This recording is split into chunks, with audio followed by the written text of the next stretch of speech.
चलो बच्चों, तो आज हम लोग हिंदी में जो फर्स्ट पोयम है उस फर्स्ट पोयम का क्वेश्चन आंसर समझे। मतलब जो टेक्स्ट बुक की एक्सरसाइज में जो जो क्वेश्चंस दिए गए हैं उसको हम लोग समझे। पोयम तो समझ ली थी ना, अब उसके बाद उनके क्वेश्चन आंसर समझो। देखो, हर चैप्टर में हम लोग वैसे ही करेंगे। चैप्टर या पोयम जो भी हो, एक वीडियो में उसका एक्सप्लेनेशन होगा तो एक में उसके क्वेश्चन आंसर्स भी आएंगे। ठीक है ना, हर सब्जेक्ट में ऐसा करेंगे हम लोग। तो हिंदी के लिए भी ये चीज ध्यान में समझना।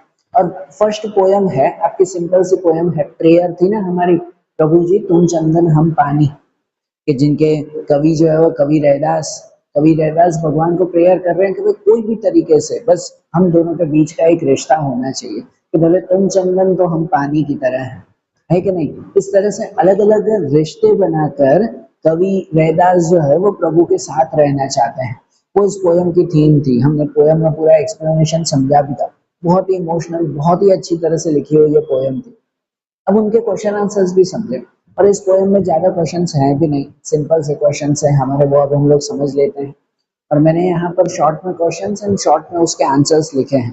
और आप जब एग्जाम में लिखो तो उसे पूरी तरह से लिखना। और पूरे पूरे आंसर्स अगर देखने हो, पूरे सेंटेंस वाइज आंसर देखने हो, तो वो फिर मैंने डिस्क्रिप्शन में रखे हैं एक लिंक, वो लिंक में आप लोग देख लेना उसे।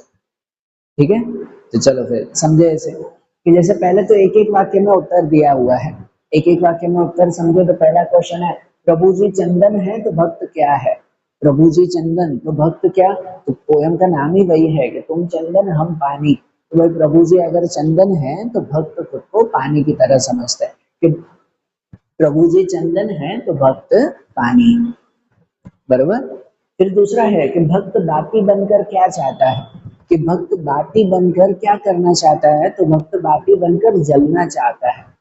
कि यहाँ पर भक्त जो है वो प्रभु के साथ अपना दीपक और बाती का रिलेशन बताता है कि भगवान जो है वो दिए की तरह है, तो भाई भक्त जो है वो उनके अंदर की बाती है और वो बाती बनकर वो जलना चाहता है कि नहीं। तो पूछे कि भक्त बाती बनकर क्या करना चाहता है। बाती मतलब वही जो वो कॉटन आता है, दिए के अंदर जो कॉटन रखा जाता है जिसे जलाया जाता है, वो बाती है ना। भाई भगवान दिए की तरह है, तो भक्त जो है वो उसके अंदर की बाती की तरह है जो जल कर सबको रोशनी देना चाहता है भगवान के साथ मिलकर, है कि नहीं।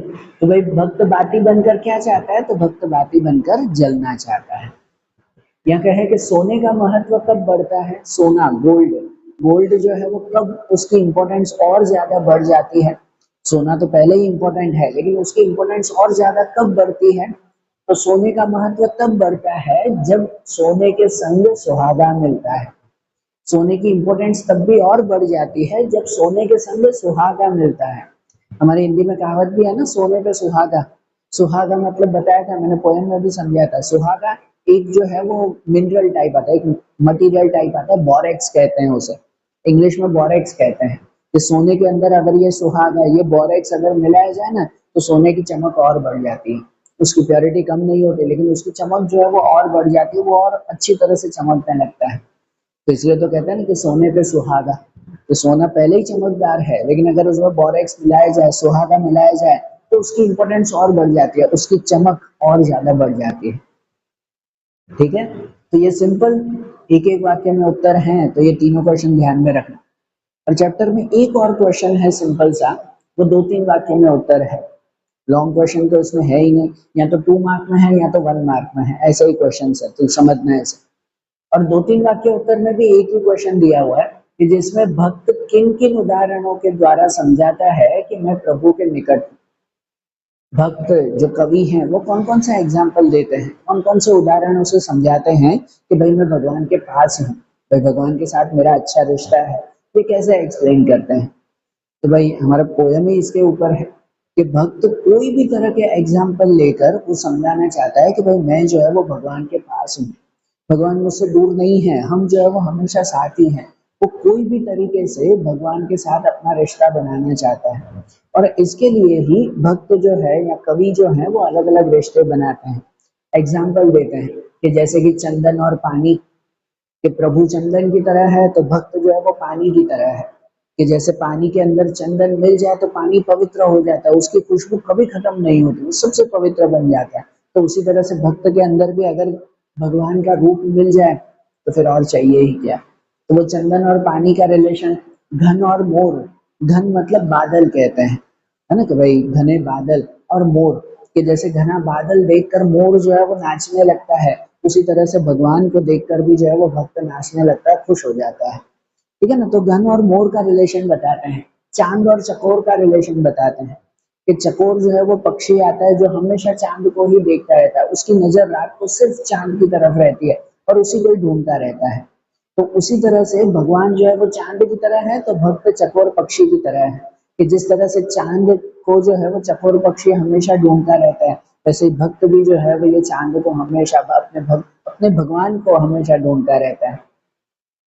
या दीपक और बाती, जैसे इसमें भी समझा है कि दिए और बाती का रिलेशन, कि भगवान जो है वो दिए की तरह है, बाहर के मिट्टी के दिए की तरह, और भक्त जो है वो अंदर के बाती की तरह है, उन्हीं से ही हर तरफ जो है वो रोशनी बनी रहती है। तो भक्त और बाती का रिलेशन, मोती और धागा, कि भगवान मोती की तरह है और भक्त जो है वो धागे की तरह है, कि भाई मोती की तो अपनी इंपॉर्टेंस है, धागे की कोई इंपॉर्टेंस नहीं है, लेकिन धागा जब मोती के अंदर पिरो जाता है ना, तब उस धागे की भी अपनी इंपॉर्टेंस हो जाती है। तो उसी तरह से भगवान की अपनी इंपॉर्टेंस तो है, भक्त की अकेले की इंपॉर्टेंस नहीं है, लेकिन वो भक्त धागे की तरह जब मोती में भगवान में मिल जाता है, तो उस भक्त की इंपॉर्टेंस बनती है कि नहीं? तो वो मोती और धागा और स्वामी और दास है, ये तो है ही, कि भगवान जो है वो स्वामी की तरह है, वही सबके मालिक हैं, और हम जो है वो दास की तरह हैं, कि हम सेवक हैं, हम दास हैं, हम नौकर की तरह हैं, कि जैसे भगवान चला है वैसे हमारा जीवन जो है वो चलता रहता है। तो ऐसे अलग अलग उदाहरणों के द्वारा ये सब एग्जाम्पल देकर कवि समझाते हैं कि मैं प्रभु के निकट हूँ, कि मैं हर तरह से भगवान के पास ही हूँ।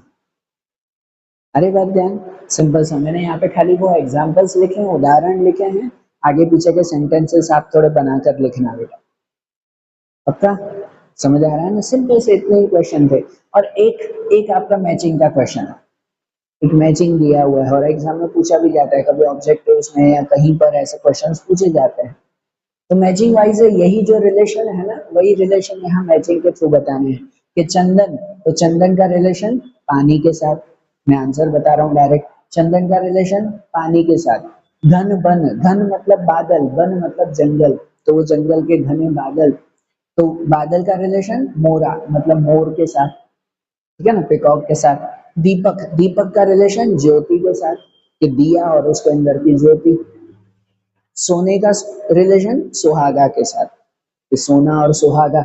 और भक्त का रिलेशन रैदास के साथ, रैदास जो कवि का नाम ही है, इस पोयम के कवि का नाम रैदास, वही उनके सबसे बड़े भक्त। बात आई क्या? सिंपल सा होगा ना क्वेश्चन आंसर एक्सप्लेन? ठीक है, सिंपल सिंपल है, आपके जो जो क्वेश्चन है, ये पहली जो पोयम थी सिंपल से क्वेश्चंस थे जो मैंने एक्सप्लेन कर दिए। आगे भी जो भी चैप्टर्स हैं उनके जैसे भी क्वेश्चंस होंगे वो हम इसी तरह से एक्सप्लेन करेंगे, ठीक है ना? एक पोयम या चैप्टर समझाया जाएगा और उसके बाद का वीडियो आपका एक्सप्लेनेशन का भी आएगा, पक्का? तो ठीक है, चलो आज जैसे ये समझा, फिर जो दूसरे चैप्टर या पोयम के क्वेश्चन आंसर्स और एक्सप्लेनेशन होगी वो अब हम लोग नेक्स्ट वीडियोस में समझेंगे। ओके, चलो, थैंक यू।